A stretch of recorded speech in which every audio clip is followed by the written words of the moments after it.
రామచంద్రపురం నియోజకవర్గ శెట్టి బలిజ సోదరులకు ఎన్డీఏ కూటమి అభ్యర్థి బాసంశెట్టి సుభాష్ తనను అధిక మెజారిటీతో గెలిపించాలని పిలుపునిచ్చారు. అలాగే శెట్టి బలిజ సోదరులకి పి గన్నవరం కాన్స్టిట్యున్సీ శెట్టి బలిజ సోదరులకి నా అభిమానులకి పేరు పేరున అందరికీ నా నమస్కారాలు. 2019-24 సంవత్సరానికి గాను పి గన్నవరం కాన్స్టిట్యున్సీ నుంచి అధిక సంఖ్యలో శెట్టి బలిజీలు వైసీపీ పార్టీకి సపోర్ట్ చేయడం జరిగింది. సపోర్ట్ చేసిన తర్వాత జరిగిన పరిణామాలు మీ అందరికీ తెలిసిందే. మన బీసీలకు సంబంధించి 30 పథకాలు తీసేయడమే కాకుండా శెట్టి బలిజీ కులవృత్తిని అంటే కళ్ళు గీత కార్మికులు మనం ఆ కులవృత్తికి రూపాయి సాయం చేసిన బాబతి ఈ ప్రభుత్వం దగ్గర లేదు. అదేవిధంగా శెట్టి బలిజీ కార్పొరేషన్ అనే డమ్మీ కార్పొరేషన్ ఒకటి పెట్టి అందులో రూపాయి నిధులు వేయకుండా మనల్ని ఎగతాళి చేసినట్టు ఈ వ్యవహారాన్ని ఈ మన శెట్టి బలిజీని అవమానం పరిచినట్టు ఒక రకంగా మనందరం గుర్తించాలి. ఇలాంటి ప్రభుత్వానికి మరొకసారి ఓటేస్తే మన మనుగుడికే ప్రశ్నార్థకం అవుతుంది.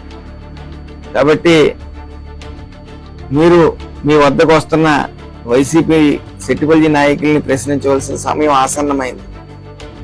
కులానికి ఏం చేశారు మీరు?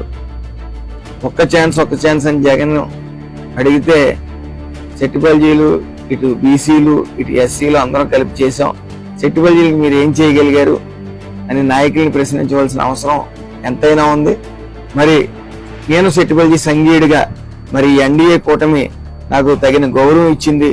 జాయిన్ అయిన 70 రోజుల్లోనే నాకు ఈ రామచంద్రపురం నియోజకవర్గ ఎమ్మెల్యే అభ్యర్థిగా నాకు అవకాశం ఇచ్చింది. అది మీరు అందరూ గుర్తించాలి.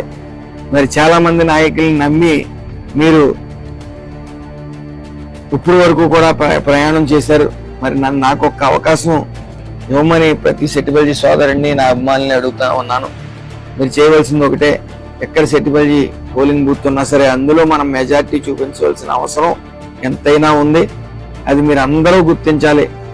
మనం ఒకసారి మన యూనిటీ ఏంటనేది ఈ వైసీపీ ప్రభుత్వానికి చూపించాలి. ఖచ్చితంగా తగును బుద్ధి చెప్పాలి. బుద్ధి చెప్పని పక్షంలో మన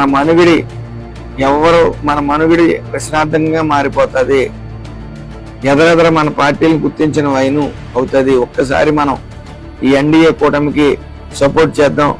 అలాగే చాలా మంది నా అభిమానులు మీకు సీట్ ఇస్తే ఎమ్మెల్యే అభ్యర్థిగా ఖచ్చితంగా మేము ఎన్డీఏ కూటమికి ఓటేస్తామని చెప్పి చాలా సందర్భాల్లో అనడం నాకు ఇంకా గుర్తుంది. కాబట్టి దయచేసి అందరు సంఘీయులు కూడా మన పి గన్నవరం ఎన్డీఏ కూటమి అభ్యర్థి గిడ్డి సత్యనారాయణ గారికి వన్ సైడ్ గా సపోర్ట్ చేయాలని చెప్పి కోరుతా ఉన్నాను.